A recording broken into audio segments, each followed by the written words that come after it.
നമസ്കാരം. ന്യൂസ് 18 പൊതുവേദിയിലേക്ക് സ്വാഗതം. കേരളത്തിൽ സ്ഥാനാർത്ഥി പ്രഖ്യാപനങ്ങൾ വന്നുകൊണ്ടിരിക്കുകയാണ്. LDFിൻ്റെ സ്ഥാനാർത്ഥി പ്രഖ്യാപനം ഇന്നലെ കൊണ്ട് പൂർത്തിയായി, പ്രചരണവും ആരംഭിച്ചു കഴിഞ്ഞു. UDFിൽ 3 സീറ്റുകളിലേക്കുള്ള സ്ഥാനാർത്ഥി പ്രഖ്യാപനം വന്നു. കോട്ടയത്തെ സ്ഥാനാർത്ഥി പ്രഖ്യാപനം നേരത്തെ തന്നെ വന്നിരുന്നു. ഇതിനു പിന്നാലെ ഇന്ന് ലീഗിൻ്റെ 2 സ്ഥാനാർത്ഥികൾ, മലപ്പുറത്തെ മഞ്ചേരിയിലെ സ്ഥാനാർത്ഥികൾ പരസ്പരം മാറി മത്സരിക്കുന്നു. ആ പ്രഖ്യാപനവും വന്നു. ഇനി വരാനുള്ളത് കോൺഗ്രസിൻ്റെ സ്ഥാനാർത്ഥികളുടെ പ്രഖ്യാപനമാണ്. കോൺഗ്രസിൻ്റെ സ്ഥാനാർത്ഥി പട്ടിക അനായാസമായി വളരെ വേഗത്തിൽ തന്നെ പ്രഖ്യാപിക്കുമെന്നൊക്കെയായിരുന്നു തുടക്കത്തിലെ പ്രതീക്ഷ. 19 സീറ്റുകളും UDFിൽ ലഭിച്ചതാണ്. ആലപ്പുഴയിലെ പുതിയ സ്ഥാനാർത്ഥിയെ കണ്ടെത്തണം എന്നതിനപ്പുറത്തേക്ക് മറ്റ് കാര്യമായ തർക്കങ്ങളോ പ്രശ്നങ്ങളോ ഒന്നും ഉണ്ടാവില്ല എന്നായിരുന്നു പ്രതീക്ഷ. പക്ഷേ ഇപ്പോഴും കോൺഗ്രസിൻ്റെ സ്ഥാനാർത്ഥി പട്ടിക പൂർണ്ണമായിട്ടില്ല. ഇപ്പോഴും ചില അഴിച്ചുപണികൾ നടന്നുകൊണ്ടേയിരിക്കുകയാണ്. സിറ്റിംഗ് MPമാരിൽ ചിലർക്കെങ്കിലും അവസരം ലഭിക്കില്ല എന്ന തരത്തിലുള്ള സൂചനകളും പുറത്തു വരുന്നുണ്ട്.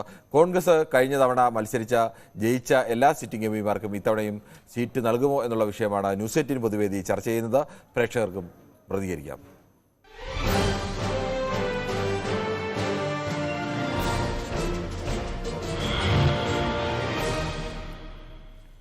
കണ്ണൂരിൽ നിന്നും ശ്രീ ദാസനാണ് ആദ്യം ചേരുന്നത്. ശ്രീ ദാസൻ, ഈ കോൺഗ്രസിലെ സിറ്റിംഗ് MPമാർക്കെല്ലാം സീറ്റ് നൽകണോ വേണ്ടേ എന്നുള്ള കാര്യത്തിൽ ഇപ്പോഴും ഒരു അന്തിമ തീരുമാനമായിട്ടില്ല. ചിലരെങ്കിലും മാറും എന്നൊക്കെ ചില വാർത്തകളൊക്കെ പുറത്തു വരുന്നുണ്ടോ?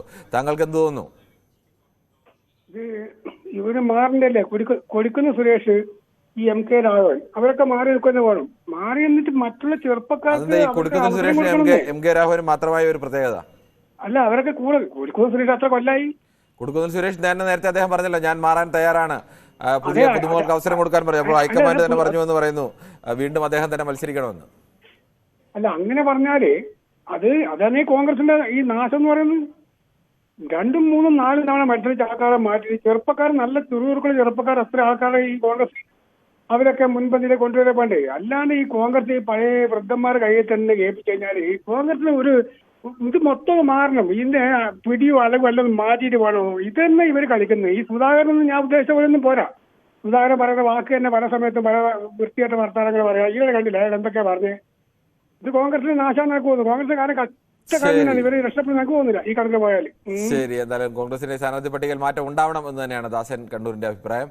മറ്റൊരു പ്രേക്ഷകൻ കൂടിയുണ്ട്, ഉമേഷാണ് പാലയിൽ നിന്നും.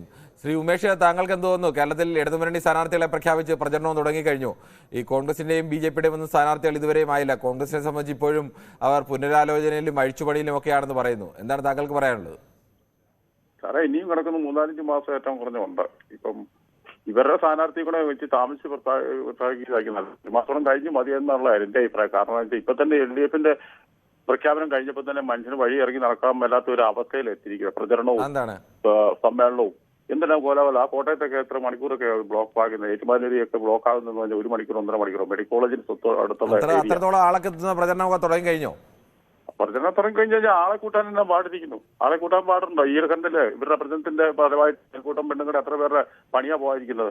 1% നടപടി എടുക്കുമല്ലേ. അതുപോലെ ആളെ കൂട്ടാനൊന്നും പാടുന്നില്ല. കാരണം വിരട്ടി കഴിഞ്ഞാൽ ആള് ഇറങ്ങും. അതല്ല പറഞ്ഞ കാരണം മറ്റുള്ളവർ വിരട്ടി കൊണ്ടുവരുന്നവരാണോ കേരളത്തിലെ ആളുകളൊക്കെ? ഈ പാർട്ടിക്കാർ എല്ലാ പാർട്ടിക്കും ഒക്കെ അങ്ങനെ ആളിനെ ഇറക്കാൻ കഴിയുന്ന പാർട്ടികളല്ലേ ഇതെല്ലാം? എല്ലാ പാർട്ടിക്കാരും ആളെ ഇറക്കാൻ പറ്റിയാന്ന് കഴിഞ്ഞാൽ ഇവര് പറ്റിയാൽ മാത്രമേ വരത്തുള്ളൂ. മറ്റുള്ളതൊന്നും പറ്റാതൊന്നും വരികയില്ല, വകവയ്ക്കുകയില്ല. അത് വേറെ സത്യമാണ്. CPM വരട്ടി കഴിഞ്ഞാൽ വരാതിരിക്കാൻ എങ്ങനെയാണ്? വിരട്ടി വോട്ട് ചെയ്യിക്കാൻ പറ്റും? ഇല്ലല്ലോ. ആ വിരട്ടി വോട്ട് ചെയ്യിക്കാനും നോക്കിയല്ല. പക്ഷെ ആളെ ഇറക്കാം. അതാണല്ലോ 19 കണ്ടില്ലായിരുന്നു. വിരട്ടി വോട്ട് ചെയ്യിപ്പിക്കാനാണ് 19 സീറ്റും പിടിച്ചോണ്ട് ആമ്പിള്ളേർ പോയില്ലേ. നിയമസഭാ തെരഞ്ഞെടുപ്പിൽ ഇടതുമുന്നണിയല്ലേ ജയിച്ചത്? നിയമസഭാ തെരഞ്ഞെടുപ്പിൽ ഇടതുമുന്നണിയല്ലേ ജയിച്ചത്? അല്ല, അതുപോലെ ജിമിക്കുമായിട്ട് വരും, കിറ്റുമൊക്കെ ആയിട്ട് വരും. അതും പ്രതീക്ഷിക്കാം. ഏത് സമയത്തും വരും. ഒരു കിറ്റും 2 മാസം പെൻഷനും കൊടുത്താൽ ഇറക്കുന്നതൊക്കെയാണ് താങ്കളുടെ അഭിപ്രായം. മറ്റൊരു പ്രേക്ഷകരുണ്ട്, ആലത്തൂരിൽ നിന്നും മോഹൻദാസ് ആണ്. ശ്രീ മോഹൻദാസ്, താങ്കൾക്ക് എന്ത് തോന്നുന്നു? ഈ സിറ്റിംഗ് MPമാർക്കെല്ലാം ഈ കോൺഗ്രസ് വീണ്ടും അവസരം കൊടുക്കാൻ സാധ്യതയുണ്ടോ? അത് നമുക്കിപ്പോ ഉറപ്പിച്ചു പറയാൻ പറ്റില്ല. പക്ഷെ വേറൊരു കാര്യം, അത് അവരുടെ പാർട്ടിയുടെ ഒരു കാര്യമാണ്. പിന്നെ പ്രബലമായ എതിർകക്ഷി വെച്ചാല് UDFിന്റെ CPM തന്നെ, അല്ലെങ്കിൽ LDF ആണ്. അപ്പൊ അവരുടെ എല്ലാ കളം തെളിഞ്ഞു കഴിഞ്ഞു. അപ്പൊ അതിനനുസരിച്ചിട്ടുള്ള ആൾക്കാരെ അവർക്ക് സുഖമായിട്ട് ഇതാക്കാം. ലേറ്റായാലും എന്തായാലും ലേറ്റസ്റ്റ് വരുമെന്ന് പറഞ്ഞ പോലെ അങ്ങനെയായിരിക്കും അവരുടേത്. അപ്പൊ പിന്നെ UDFില് സിറ്റിംഗ് MPമാരോ അല്ലെങ്കിൽ ബാക്കി ആർക്കും ഒരു തർക്കമൊന്നുമില്ല. അത് കേന്ദ്ര നേതൃത്വം തീരുമാനിച്ചാൽ അല്ലെങ്കിൽ കേരള ഘടകം തീരുമാനിച്ചാൽ അവർ സമ്മതിക്കും. അപ്പൊ തർക്കമൊന്നുമില്ല. ഇനി ഡിക്ലറേഷൻ മാത്രമേ ഉള്ളൂ. ഡിക്ലറേഷൻ ഇത്രയും വൈകുന്നത്? ഡിക്ലറേഷൻ വൈകുക വെച്ചാൽ അതിൽ കാര്യങ്ങൾ സംസാരിക്കാനുണ്ടാവും. അത്രയും ശരി, ഓക്കെ. താങ്കൾ സ്വാഭാവികമായ വൈകലാണെന്നാണ്. എന്തായാലും രജനീകാന്ത് ഡയലോഗൊക്കെയാണ് പറയുന്നത്, ലേറ്റസ്റ്റായി വരുന്നത്. അപ്പോൾ എന്തായാലും നമുക്ക് മറ്റു പ്രേക്ഷകരുണ്ട്. വടകരയിൽ നിന്നും ബാലകൃഷ്ണനാണ്. ശ്രീ ബാലകൃഷ്ണൻ, താങ്കൾക്ക് എന്താണ് പറയാനുള്ളത്? നമസ്കാരം സാർ. നമസ്കാരമുണ്ട്, പറയൂ. കോൺഗ്രസിന് സ്ഥാനാർത്ഥിയെ നിർണ്ണയിക്കുന്നതോ വെക്കുന്നതോ അവരെ പാർട്ടിയുടെ കാര്യം. പക്ഷെ ഒരു കാര്യം ഞാൻ പറഞ്ഞു തരാം സാർ. കേരളത്തിൽ അവർക്ക് സാവധാനം വെച്ചാൽ മതി. കാരണം അവർ വൈകിപ്പോയിട്ട് അഥവാ സീറ്റ് പുറത്തു പോയാൽ ഇടതുപക്ഷത്തിനെ കിട്ടുക. അവർക്ക് അഥവാ ഇൻ കേസ് കേന്ദ്രത്തിൽ ഒരു മന്ത്രിസഭ ഉണ്ടാക്കാൻ സാധിച്ചാൽ അവരുടെ പിന്തുണ കിട്ടും. അപ്പൊ ഇതിലും വലിയ പ്രശ്നങ്ങൾ അങ്ങിപ്പോ ഹിമാചലിൽ എന്താ നടന്നുകൊണ്ടിരിക്കുന്നത്? അപ്പൊ ഇവർക്ക് ഇവിടെയും ഹൈക്കമാൻഡിന് ഇവിടെ ശ്രദ്ധിക്കാനും സമയമില്ല. അപ്പൊ അതുകൊണ്ട് ഇവിടുത്തെ കാര്യമായിട്ട് പ്രശ്നമല്ല. കേരളത്തിൽ ഇപ്പൊ 20 ഇടത് ജയിച്ചാലും വലത് ജയിച്ചാലും ഇവര് INDA മുന്നണിയാണ്. പ്രദേശത്തിൽ ഇവർ പറയുന്നില്ല, ജനങ്ങളെ വിഡ്ഢികളാക്കുന്നതാണ്. അല്ലെങ്കിൽ കവിഞ്ഞൊന്നുമില്ല. കോൺഗ്രസിന് മറ്റ് സ്റ്റേറ്റുകൾ ഹിമാചലിൽ പ്രശ്നം നടക്കുക, ഉള്ള ഗവൺമെന്റ് പോവാ. അപ്പൊ അവിടെ ഹൈക്കമാൻഡിൽ അവിടെ പോണോ? ഇപ്പൊ ആരൊക്കെ അവിടെ കർണാടകത്തിലെ നേതാവും മറ്റേ ഹൂഡയൊക്കെ അവിടെ പോയി. ഇപ്പൊ പാർലമെന്റ് തെരഞ്ഞെടുപ്പ് അത് സംസ്ഥാനത്ത് വേണ്ടവര്. അപ്പൊ അതുകൊണ്ട് അവർ കാര്യങ്ങൾ ഇതാണ്. അവർ എന്ത് തന്നെ കളിച്ചാലും സെൻട്രലിൽ അവർ വരാൻ പോകുന്നില്ല. അത് വേറെ കാര്യം. അത് ബുദ്ധിയുള്ള ആർക്കും അറിയാം. അന്നാഹാരം കഴിക്കുന്ന കേരളത്തിലെ മുഴുവൻ ആർക്കും അറിയാം. സാറിനും അറിയാം, താങ്കളുടെ മീഡിയക്ക് അറിയാം, കേരളത്തിലെ മൊത്തം മീഡിയക്കും. കേരളത്തിൽ ജയിക്കാൻ വല്ല സാധ്യതയുണ്ടോ? കേരളത്തിൽ ജയിക്കാൻ സാധ്യതയില്ല. ഇവർ തിരിച്ചും ആണും പെണ്ണും കെട്ട രാഷ്ട്രീയം കളിച്ചിട്ടില്ലെങ്കിൽ. ആണും പെണ്ണും കെട്ട രാഷ്ട്രീയം. അതെന്താണ് ഈ ആണും പെണ്ണും കെട്ട രാഷ്ട്രീയം? അത് സാറിന് മനസ്സിലായില്ല? ആണും പെണ്ണും കെട്ട രാഷ്ട്രീയം എന്നല്ല. അതെനിക്ക് മനസ്സിലായില്ല. വോട്ട് മറിച്ചും തിരിച്ചും ഓടിച്ചും മറിച്ചും ഏറ്റവും കൂടുതൽ വോട്ട് മറിച്ചതിനെ കുറിച്ച് ആക്ഷേപമുള്ള പാർട്ടി ഏതാണെന്ന് താങ്കൾക്ക് അറിയാമല്ലോ. ആർക്കാ? ഏത് പാർട്ടിക്ക് നേരെയാണ് അങ്ങനെ പലപ്പോഴും ആക്ഷേപങ്ങളൊക്കെ വന്നുകൊണ്ടിരുന്നത്? കഴിഞ്ഞ തെരഞ്ഞെടുപ്പിന് മുമ്പ് വരെ അങ്ങനെ സ്ഥിരം ആക്ഷേപം വന്നുകൊണ്ടിരുന്നത് ഏത് പാർട്ടിക്കാണ്? ഒരു മിനിറ്റ് കേൾക്കൂ സാർ, ഒരു സെക്കൻഡ് കേൾക്കൂ. ഈ രാജ്യത്ത് Bharatiya Janata party graph തുടങ്ങിയതിൽ മേലോട്ടോ താഴോട്ടോ sir പരിശോധിക്കും. മറ്റുള്ളവരുടെ ഗ്രാഫ് എങ്ങോട്ടാ? മേലോട്ടും താഴോട്ടും. ഗ്രാഫ് മേലോട്ട് തന്നെയാ. വോട്ട് തിരിച്ചു മറിച്ചെന്ന് പറയണ്ട. ഞങ്ങൾക്കാരെ ബോധ്യപ്പെടുത്തണ്ട. ഞങ്ങൾക്ക് താൽക്കാലികമായിട്ട് സംശയം കേരളത്തിൽ എങ്ങനെയാണ്? കേരളത്തിൽ ഒരു സീറ്റ് ആ കിട്ടിയത് കൂടി പോയില്ലേ? അതെങ്ങനെ? അതെന്തുകൊണ്ടാണ് സാർ? ചില സമയത്ത് ഞങ്ങൾക്ക് നിഷ്പക്ഷമതിയുള്ള വോട്ടർമാർ വോട്ട് ചെയ്യുന്നുണ്ട്. പിന്നെ അവർ ഞങ്ങളുടെ കേഡർ വോട്ട് എവിടെയും പോകത്തില്ല. പിന്നെ എന്തുകൊണ്ടാണ് കേരളത്തിൽ ഇതുവരെയും ജയിക്കാൻ കഴിയാത്തത്? ഞങ്ങളുടെ സംസ്ഥാന പ്രസിഡന്റ് CK പത്മനാഭൻ ജി തിരുവനന്തപുരത്ത് നിന്ന് സാറിന് ഓർമ്മയില്ലേ? അന്ന് 65,000 വോട്ട് 65,000 തൊട്ട് മുമ്പ് മത്സരിച്ച ആളിൽ എത്ര വോട്ട് കിട്ടിയെന്ന് അറിയാമോ? അതാ പറഞ്ഞത്. 1.25 ലക്ഷത്തോളം വോട്ട് കിട്ടിയതിന് ശേഷമാണ് CK പത്മനാഭൻ മത്സരിച്ചപ്പോൾ അത് 60,000 കുറഞ്ഞത്. ബാക്കി വോട്ട് എവിടെ പോയി? അന്നത്തെ വോട്ട് ഞങ്ങളുടെ ശരിക്കും 60,000 ആയിരിക്കും. അതിന് മുമ്പ് മത്സരിച്ചപ്പോ സ്ഥാനാർത്ഥിയുടെ മികവിന് കിട്ടിയതായിരിക്കാം. ഇന്ന് അതേ സ്ഥാനത്ത് ഞങ്ങൾ BJP വോട്ട് പോകുന്നതല്ല, സ്ഥാനാർത്ഥിയുടെ മികവ് കൊണ്ട് പോകുന്നതും വരുന്നതുമാണ്. ബാക്കി പാർട്ടികളൊന്നും അങ്ങനെയല്ല. ഇന്ന് തിരുവനന്തപുരത്തും തൃശ്ശൂരും ഞങ്ങൾ 1ാം സ്ഥാനത്ത് തന്നെയാണ്. അതിന് യാതൊരു സംശയമില്ല. 1ാം സ്ഥാനത്ത് അതെങ്ങനെയാണ് 1ാം സ്ഥാനത്താവുന്നത്? തിരുവനന്തപുരത്ത് 2ാം സ്ഥാനത്ത്, തൃശ്ശൂർ 3ാം സ്ഥാനത്ത്. ഇപ്പം വരും ഞങ്ങൾ 24 വരും. ഇതിനുശേഷം ഭാവിയിലെ തൃശ്ശൂരും തിരുവനന്തപുരവും. ശരി, ഓക്കെ. ശരി, ഓക്കെ. താങ്കളുടെ ആഗ്രഹം എന്തായാലും അങ്ങനെ. നമുക്ക് മറ്റൊരു പ്രശ്നത്തിലേക്ക് കൂടി പോകേണ്ടതുണ്ട്. സൂപ്പിയാണ് വയനാട് നിന്നും. ശ്രീ സൂപ്പി, താങ്കൾക്ക് എന്താണ് ഈ വിഷയത്തിൽ പറയാനുള്ളത്? വെള്ളമുണ്ട, ക്ഷമിക്കണം, വെള്ളമുണ്ടയിൽ നിന്നും ശ്രീ സൂപ്പി പറയും. എന്റെ അഭിപ്രായത്തിൽ ഇപ്പൊ BJP വോട്ട് കുറയൂലെന്നാ പറഞ്ഞത്. BJP വോട്ട് ഉമാ തോമസിന് അറിയില്ല. എനിക്ക് 5,000 വോട്ട് BJPക്ക് ആ സ്ഥലത്ത് നേടാൻ കഴിഞ്ഞിട്ടുള്ളൂ. അതുപോട്ടെ, പാർലമെന്റ് തെരഞ്ഞെടുപ്പിൽ കോൺഗ്രസിന്റെ സ്ഥാനാർത്ഥികള് വയനാട് സംബന്ധിച്ച് പാർലമെന്റ് സ്ഥാനാർത്ഥിയായ രാഹുൽ ഗാന്ധി ഞങ്ങളൊക്കെ ഒരുപാട് ത്യാഗങ്ങൾ സഹിച്ചാണ് ജയിപ്പിച്ചത്. പക്ഷെ അയാൾക്ക് അദ്ദേഹത്തിന് ഒരു നിവേദനം കൊടുക്കണമെങ്കിൽ പോലും സാധിക്കാത്ത സ്ഥിതി. കാരണം മലയാളം അറിയാത്ത ആൾക്കാർ അറിയില്ലല്ലോ അദ്ദേഹത്തിന്. പക്ഷെ നേരത്തെ പോയി കൊടുക്കാനോ അദ്ദേഹത്തിന് ഒരു പരിഹാരം കാണിക്കാനോ ഇതുവരെ കഴിഞ്ഞിട്ടില്ല. കാരണം വയനാട് നമ്മുടെ യാത്രാ പ്രശ്നം, അതായത് മൈസൂർ, ആ പ്രശ്നം ഇതുവരെ പരിഹരിച്ചിട്ടില്ല. പോട്ടെ, അതേപോലെ തന്നെ തൃശ്ശൂര് PM പ്രതാപനെ മാറ്റാൻ സാധ്യതയുണ്ട്. കാരണം PM പ്രതാപൻ എന്ത് ചെയ്തു എന്ന് ചോദിച്ചാല് LDFന്റെ ഭരണത്തിന് കേന്ദ്ര ഗവൺമെന്റിനോട് ആവശ്യപ്പെട്ടിട്ടുണ്ട്. കേന്ദ്ര ഗവൺമെന്റ് ആനുകൂല്യങ്ങൾ അനുവദിക്കാത്തതിനെതിരെ പാർലമെന്റിൽ ഉന്നയിച്ച ഒരു വ്യക്തിയാണ് PM പ്രതാപൻ. അതുകൊണ്ട് കോൺഗ്രസ് എന്ത് ചെയ്താലും അദ്ദേഹത്തെ മാറ്റുന്നതാണ് എന്റെ അഭിപ്രായം. ഞാൻ പിന്നെ ഇന്നലെ അഭിപ്രായം പറഞ്ഞിട്ടുണ്ട്. K മുരളീധരനെ കേരളത്തിലെ ഒരു മുഖ്യമന്ത്രിയാക്കിയിട്ട് അദ്ദേഹത്തെ പാർലമെന്റിൽ നിന്ന് ഒഴിവാക്കിയിട്ട് അവിടെ വേറെ ആളെ നിയമിക്കുക. അല്ലെ മുസ്ലിം ലീഗിന് കൊടുക്കണം. മുസ്ലിം ലീഗ് എത്ര കാലമായി ഈ ലീഗിന് കൊടുക്കുന്നില്ല എന്ന കാര്യത്തിലൊക്കെ തീരുമാനമായി കഴിഞ്ഞാൽ നമുക്ക് മറ്റൊരു പ്രശ്നം കൊടുക്കേണ്ടതായിരുന്നു. അത് കൊടുത്തിട്ടില്ല. പാർട്ടികൾ തമ്മിലുള്ള ചർച്ചയല്ലേ? ചർച്ചയ്ക്കകത്ത് ആ പാർട്ടികൾ തമ്മിൽ തീരുമാനിച്ചു തൽക്കാലം നൽകേണ്ടതില്ലായിരുന്നു.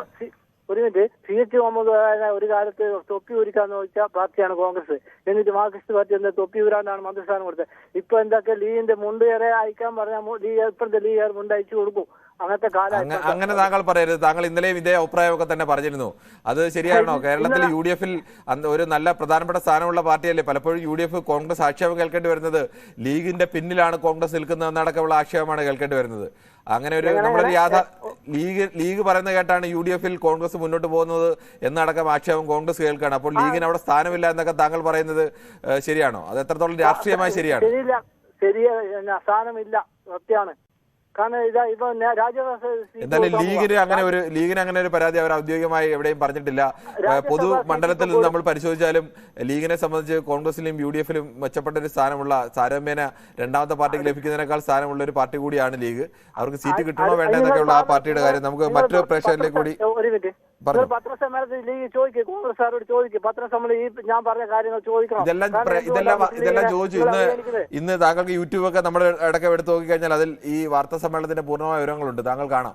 അല്ല, നിങ്ങൾ നേതാക്കന്മാർ, ലീഗിന്റെ നേതാക്കന്മാരോട് ചോദിക്കും. ചോദിച്ചു, അതല്ലേ പറഞ്ഞത്. ചോദിച്ചതിന്റെ വിവരങ്ങൾ ഇന്ന് നിങ്ങളെടുത്ത് യൂട്യൂബ് ലിങ്ക് എടുത്ത് നോക്കിയാൽ കാണാം. അപ്പൊ കണ്ടു കഴിഞ്ഞാൽ മനസ്സിലാവും ആ ചോദിച്ചതിന് എന്തൊക്കെയാണ് അവർ മറുപടി പറഞ്ഞതെന്ന്. അടുത്ത രാജ്യസഭാ സീറ്റ് കൊടുത്തിട്ട് എന്ത് ചെയ്യുന്ന, പിന്നത്തെ രാജ്യസഭാ സീറ്റ് കോൺഗ്രസ് തിരിച്ചു മേടിക്കുന്ന, അപ്പൊ ലീഗിന് 3 ഉണ്ടാവുള്ളൂ. ശരി, ഓക്കെ. താങ്കൾ എന്തായാലും അങ്ങനെ നമുക്ക് മറ്റൊരു പ്രശ്നത്തിലേക്ക് കൂടി പോകേണ്ടതുണ്ട്. പ്രദീപാണ്. ശ്രീ പ്രദീപ്, താങ്കൾക്ക് എന്ത് തോന്നുന്നു? കോൺഗ്രസിന്റെ സിറ്റിംഗ് എംപിമാർക്കെല്ലാം വീണ്ടും സ്ഥാനാർത്ഥി പട്ടികയിൽ അവസരം ലഭിക്കാൻ സാധ്യതയുണ്ടോ? നമസ്കാരം. ഇതിപ്പോഴും ശരിക്കും പറഞ്ഞാലേ അവര് ഈ രണ്ടുപേരും ഒരു മുന്നണിയുടെ കീഴിൽ വരുന്നതാണ്. ഇപ്പൊ ഇന്ത്യ എന്ന് പറയുന്ന മുന്നണിയുടെ കീഴിലാണല്ലോ. അപ്പൊ ശരിക്കും പറഞ്ഞാൽ ഇവർ രണ്ടുപേരും കൂടെ ഒരു ധാരണയിലെത്തിയിട്ട് കോൺഗ്രസിന്റെ ഒരു സ്ഥാനാർത്ഥി, അതേപോലെ കമ്മ്യൂണിസ്റ്റിന്റെ ഒരു സ്ഥാനാർത്ഥി ഓരോരോ മണ്ഡലങ്ങളിൽ അവർ നിർത്തിയിരുന്നുവെങ്കിൽ അങ്ങനെ ഒരു ചെറിയ സംശയം ചോദിച്ചോട്ടെ, അങ്ങനെ സ്ഥാനാർത്ഥികളെ നിർത്തിയാൽ BJP സ്ഥാനാർത്ഥികളെ നിർത്താതെ മാറി കൊടുക്കുമോ? അല്ല, അതെങ്ങനെ BJP നിർത്താതെ? കാരണം ഇതൊരു മുന്നണിയല്ലേ, BJP ഒരു പ്രത്യേക. എന്റെ ഒരു സംശയം ചോദിച്ചാണ്. അങ്ങനെയാണെങ്കിൽ വേറൊരു പാർട്ടിയായിട്ട് അവർ മത്സരിച്ചു കഴിഞ്ഞാൽ സ്വാഭാവികമായും മുഖ്യ എതിരാളികളായി അവർ വരില്ലേ? ഈ രണ്ട് പാർട്ടിയുടെയും ലക്ഷ്യം BJP അധികാരത്തിൽ നിന്ന് മാറ്റി നിർത്തുക എന്നല്ലേ? അപ്പോൾ ആ BJP മുഖ്യ എതിരാളിയെ അവസരം കൊടുക്കൽ രാഷ്ട്രീയമായ ബുദ്ധിയാണോ? നോക്കൂ, രാഷ്ട്രീയപരമായ ബുദ്ധി എന്ന് ചോദിച്ചു കഴിഞ്ഞാൽ രാഷ്ട്രീയപരമായ മണ്ഡലത്തിലാണല്ലോ ഈ കോൺഗ്രസ് കമ്മ്യൂണിസ്റ്റിനെ കൂടെ ചേർത്തുകൊണ്ട് ആ ഇന്ത്യ മുന്നണിയിൽ കമ്മ്യൂണിസ്റ്റിനെ ചേർത്തത്. അങ്ങനെയല്ലേ ഒന്നാം UPA സർക്കാർ 5 കൊല്ലം ഭരിച്ചില്ലേ? അപ്പോൾ ഏതെങ്കിലും തരത്തിൽ പ്രശ്നം ഉണ്ടായോ?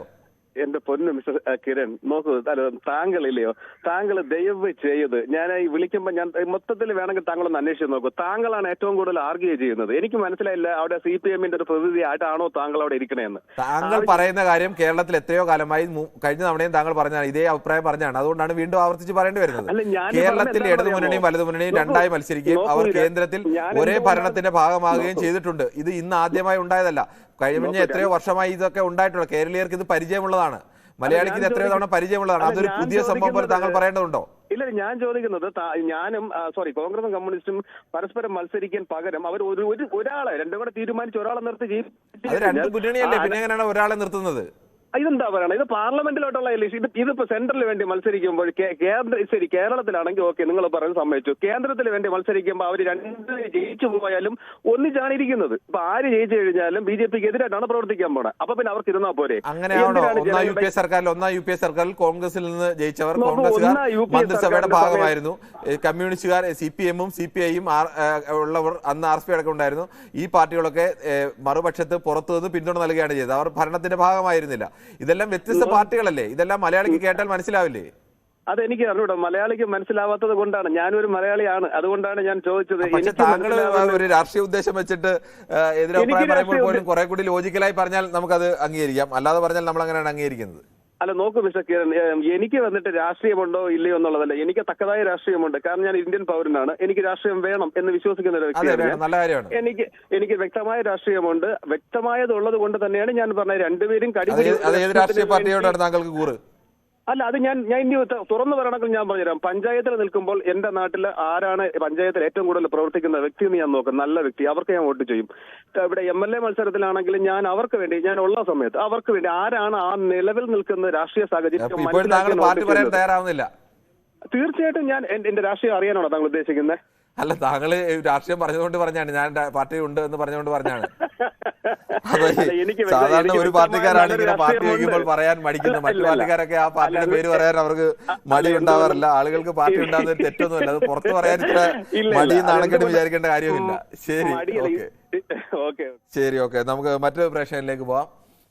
ക്രിസ്റ്റഫർ ആണ് കൊല്ലത്ത് നിന്നും. ശ്രീ ക്രിസ്റ്റഫർ, താങ്കൾക്ക് എന്ത് തോന്നുന്നു? ഈ സിറ്റിംഗ് എംപിമാർക്കെല്ലാം വീണ്ടും കോൺഗ്രസ് അവസരം നൽകാൻ സാധ്യതയുണ്ടോ? അല്ല, അതങ്ങനെ അവസരം നൽകണം എന്നാണ് എന്നെപ്പോലുള്ള ആളുകൾ ആഗ്രഹിക്കുന്നത്. കാരണം ഈ കഴിഞ്ഞ 5 വർഷം ഇന്ത്യയുടെ ഭരണസ്ഥിരാകേന്ദ്രത്തിൽ ഇരുന്നു കൊണ്ട് ഈ രാജ്യം ഒന്നൊന്നായി നശിപ്പിക്കപ്പെടുമ്പോൾ ഒളിച്ചോടിയത് കേരളത്തിലുള്ള ജനങ്ങൾ കണ്ടിട്ടുണ്ട്.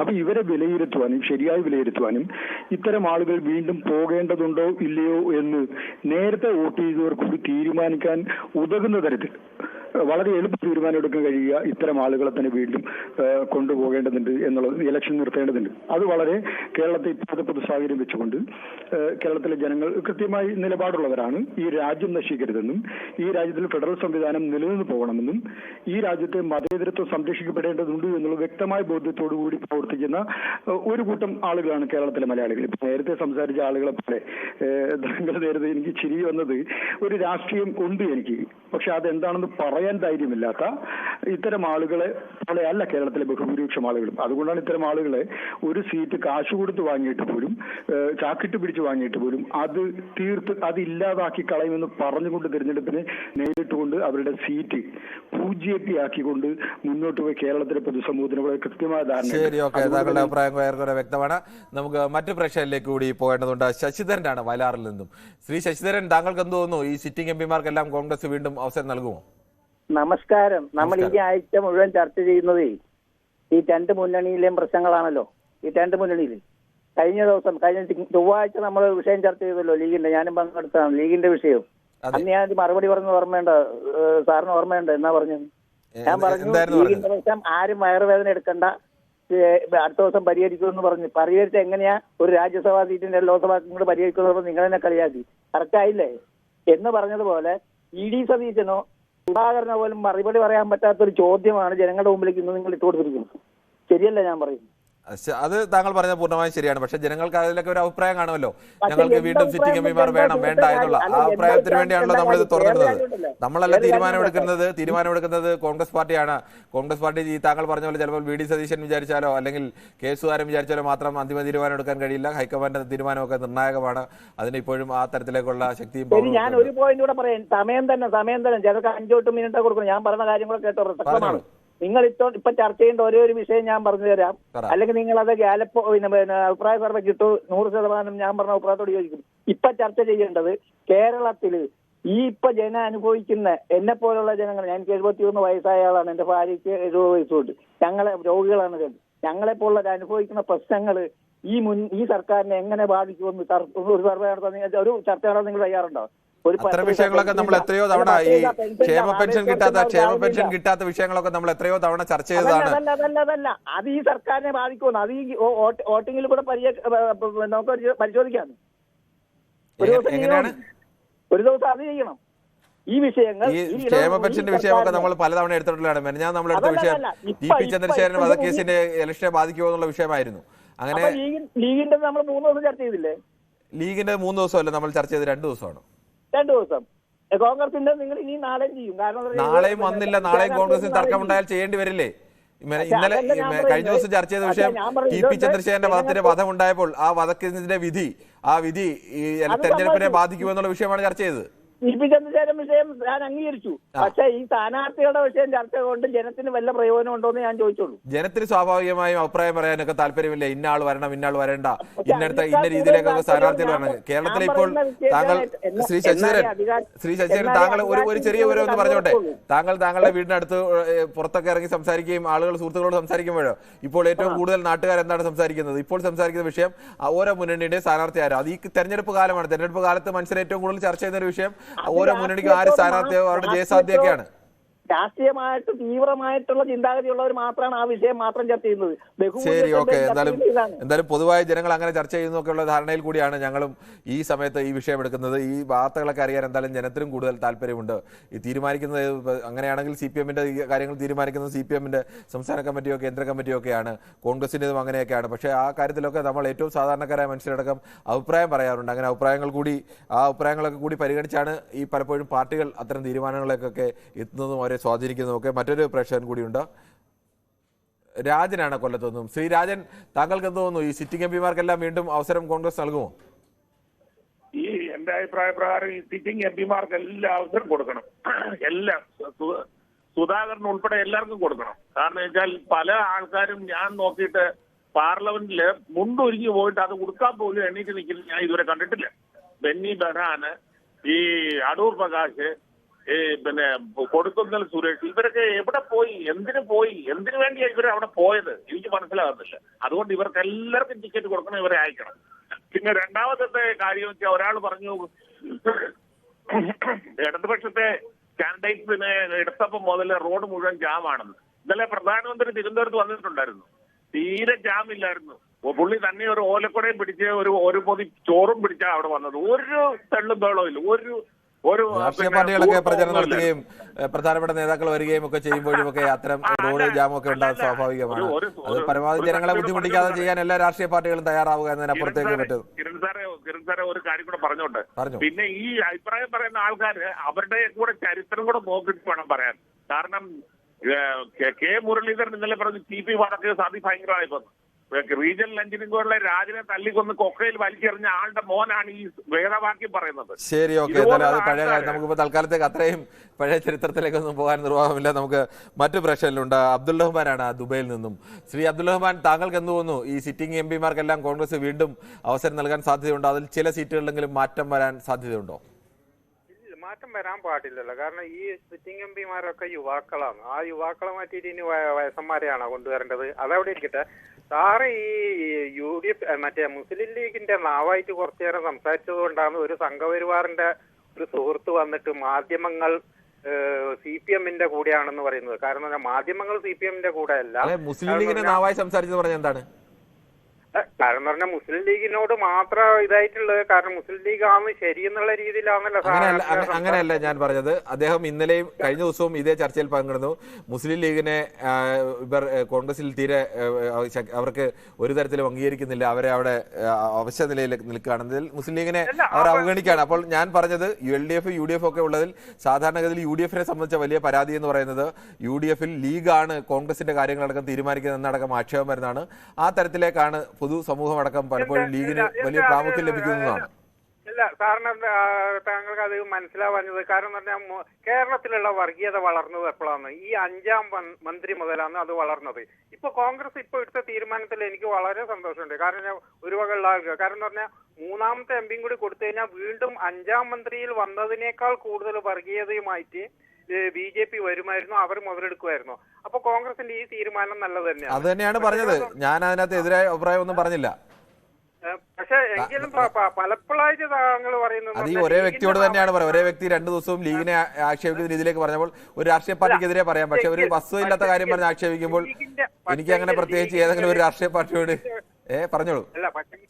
അല്ല ലീഗിന്റെ ഒരു കാര്യം ഓർക്കണം. കാരണം പറഞ്ഞാൽ അവർക്ക് കോൺഗ്രസിന്റെ അടിമയായിട്ട് തന്നെയാണ് അവർ ഇന്നും നിൽക്കുന്നത്. അതിലുള്ള ലീഗിന്റെ നേതാക്കന്മാർക്ക് കിട്ടുന്ന കാര്യങ്ങൾ, അധികാരം. എന്തായാലും താങ്കൾ ആ പറഞ്ഞ അഭിപ്രായത്തോടൊന്നും എന്തായാലും തൽക്കാലം എനിക്ക് താങ്കളുടെ ആ അഭിപ്രായത്തോട് അടിമയാണ് എന്നുള്ള അഭിപ്രായത്തോടൊന്നും യോജിപ്പില്ല. ലീഗിനുമൊക്കെ കേരളത്തിൽ UDF-ൽ വലിയ നിർണായക സ്വാധീനമുള്ളതും അല്ലെങ്കിൽ UDF-ന്റെ തീരുമാനങ്ങൾ പോലും പലപ്പോഴും കോൺഗ്രസും ലീഗ് വന്നതിൽ ലീഗിന് തുല്യമായ പങ്കാളിത്തം ഒക്കെ ലഭിക്കുന്ന ഒരു പാർട്ടി തന്നെയാണ്. അക്കാര്യത്തിലൊന്നും സംശയമില്ല. മറ്റ് അഭിപ്രായ വ്യത്യാസങ്ങളും മറ്റു കാര്യങ്ങളും ഒക്കെ ഉണ്ടാകും. പക്ഷേ പാർട്ടി എന്ന നിലയ്ക്ക് അവർക്ക് UDF-ൽ അങ്ങനെ സ്ഥാനമില്ലാത്ത അടിമ അവസ്ഥ ഒന്നും എന്തായാലും തൽക്കാലം ഉണ്ട് എന്ന് ഒരു പുറത്തുനിന്ന് നോക്കുന്ന ഒരാളിന് കണ്ടെത്താൻ എന്തായാലും കഴിയില്ല. മറ്റൊരു പ്രേക്ഷകൻ കൂടിയുണ്ട്. ജയകുമാറാണ് തിരുവനന്തപുരത്ത് നിന്നും. ശ്രീ ജയകുമാർ, താങ്കൾക്ക് എന്ത് തോന്നുന്നു? സിറ്റിംഗ് എംപിമാർക്കെല്ലാം വീണ്ടും അവസരം ലഭിക്കാൻ സാധ്യതയുണ്ടോ? അതോ ചില സ്ഥലങ്ങളിൽ മാറ്റം വരുമോ? നമസ്കാരം. ആദ്യമായിട്ട് പറയാനുള്ളത് UDF 4 പേരെ പ്രഖ്യാപിച്ചിട്ടുണ്ട്, 3 അല്ല, 4 സ്ഥാനാർത്ഥികളെ പ്രഖ്യാപിച്ചിട്ടുണ്ട്. പ്രേമേന്ദ്രനെ വിട്ടുപോയി തോന്നുന്നു. 1. രണ്ടാമത്തെ കേസ് പറയാനുള്ളത് കോൺഗ്രസിന്റെ ആണ് ഇനി 16 പ്രഖ്യാപിക്കാനുള്ളത്. അത് സമരാജ്ഞി നാളെ വൈകുന്നേരം അവസാനിക്കുള്ളൂ. അത് കഴിഞ്ഞേ ഇരുന്ന് തീരുമാനിച്ച് ഇവരെല്ലാം കൂടി ആലോചിച്ച് ചർച്ച ചെയ്യുള്ളൂ. ഇനി ഇലക്ഷൻ ഉണ്ടോ, ഇലക്ഷൻ നടക്കോ ഇല്ലെന്നല്ലോ സാറിന് ഉറപ്പുണ്ടോ? എന്തായാലും തെരഞ്ഞെടുപ്പ് നടക്കുമെന്ന കാര്യത്തിൽ എനിക്ക് ഉറപ്പുണ്ട്. എന്താണ് ഉറപ്പ്? ഇന്ത്യ രാജ്യത്തിന് എപ്പോഴും ജനാധിപത്യ സംവിധാനത്തിന് ഇനി ആര് ഭരിച്ചാലും ഏതെല്ലാം തരത്തിൽ ഭരണമുണ്ടായാലും ഇന്ത്യയുടെ ജനാധിപത്യത്തിന്റെ ശക്തി അത്രത്തോളം വലുതാണ്. അതിലെനിക്ക് വിശ്വാസമുണ്ട്. ആ വിശ്വാസത്തിൽ എന്തായാലും തെരഞ്ഞെടുപ്പ് നടക്കുമെന്ന ഉറപ്പുമുണ്ട്.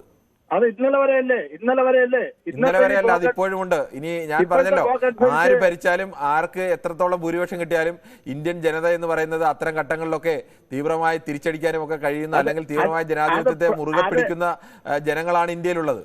അത് ഇലക്ഷൻ പ്രഖ്യാപിച്ചിട്ട് പറയാമോ ഉണ്ടോ ഇല്ലെന്നുള്ള? ഇലക്ഷൻ പ്രഖ്യാപിച്ചിട്ട് നമുക്ക് പറയാം. ശരി, ഓക്കെ. താങ്കൾക്ക് അങ്ങനെ ഒരു സംശയം ഉണ്ടെങ്കിൽ ഒരു കാര്യം കൂടെ സൂചിപ്പിച്ചോട്ടെ. ഒരു കാര്യം കൂടെ പറഞ്ഞോ, എളുപ്പം പറഞ്ഞോ. ഈ 18 പേര് ഇപ്പൊ കേന്ദ്രത്തിലോട്ട് പോയിട്ടുണ്ട്. ഇവിടുത്തെ ജനങ്ങൾക്ക് ആർക്കും ഒരു ബുദ്ധിമുട്ടുമില്ല. ഇവിടെ 99 ഇരുന്ന് മനുഷ്യനെ ഉപദ്രവിച്ച് കൊള്ള നടത്തണം. അതിനിവിടെ ആർക്കും ബുദ്ധിമുട്ടില്ല. അത് ജനങ്ങൾക്കറിയാം. ഇപ്പൊ തൽക്കാലം ചർച്ചാ വിഷയം ലോക്സഭാ തെരഞ്ഞെടുപ്പുമായി ബന്ധപ്പെട്ട വിഷയങ്ങളുമാണല്ലോ. മറ്റു വിഷയങ്ങൾ ചർച്ചയ്ക്ക് എടുക്കുമ്പോൾ താങ്കൾക്ക് താങ്കളുടേതായ അഭിപ്രായം പറയാം. എന്തായാലും പ്രേക്ഷകർ വ്യത്യസ്തമായ പ്രതികരണങ്ങളാണ് നടത്തിയത്. കോൺഗ്രസിന്റെ നിലവിലുള്ള സ്ഥാനാർത്ഥി പട്ടികയിലെ സിറ്റിംഗ് എംപിമാർക്കെല്ലാം സീറ്റ് നൽകണമെന്ന് പറഞ്ഞവരും അതിനെ ഒരു ആക്ഷേപഹാസ്യ രൂപത്തിൽ പറഞ്ഞവരുമുണ്ട്. അങ്ങനെയുള്ളവരെ പറഞ്ഞാൽ മാത്രമേ, ഇനി വീണ്ടും അവർക്ക് തന്നെ നൽകിയാൽ മാത്രമേ വീണ്ടും അവർക്ക് വോട്ട് ചെയ്യണോ വേണ്ടതെന്ന് ജനത്തിന് തീരുമാനിക്കാൻ കഴിയുമെന്ന് പറഞ്ഞവരുണ്ട്. അതല്ല, അവർ മികച്ച എംപിമാരായിരുന്നു എന്ന് പറഞ്ഞവരും പുതുമുഖങ്ങൾക്ക് അവസരം നൽകണം എന്ന് പറഞ്ഞവരും, അങ്ങനെ വളരെ വ്യത്യസ്തമായ അഭിപ്രായ പ്രകടനങ്ങളാണ് പ്രേക്ഷകരുടെ ഭാഗത്തു നിന്നും ഉണ്ടായത്. എന്തായാലും നാളെയും ഇതേ സമയം ന്യൂസ് 18 പൊതുവേദി മറ്റു വിഷയമായി.